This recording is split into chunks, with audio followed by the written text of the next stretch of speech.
ओपुदा block अधीनस्थ तलकिया ग्राम पंचायतर Pratappur गाँवर युव engineer मानस रंजन सेठींकर गत 9 तारिख सकाळे चेन्नई स्थित एक घरोई चिकित्सालय देहांत हो जाइथिला। मानस को मात्र 37 वर्ष होइथिबा बेले घरे तांकर स्त्री और छोट पिलाटी अछि। तांको बड़ भाई जने डाक्तर और भाउज कृषि विभाग जने अधिकारिणी। 2020 कोविड रे आक्रांत होई तांको पिता अवसर प्राप्त शिक्षक गजेन्द्र सेठींकर वियोग होइथिला। मानस जने शांत सरल उदार हृदयर मनीष। बीजेपी संगठन सह तांकर संपृक्ति थिला। चेन्नई उड़ाजाहाज रे भुवनेश्वर एवं भुवनेश्वर एक आम्बुलांस जोगे मोर शरीर 10 तारिख अपराह 5 घटिका समय ओपुदा तहसिल पाखरे पहुंचवा क्षणी शह शह संख्यार लोके तांकु शेष दर्शन करथिले।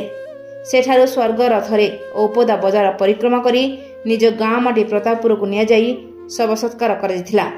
ओपुदारु शांतनु कुमार बेहेरा रिपोर्ट रूपाथालिया न्यूज।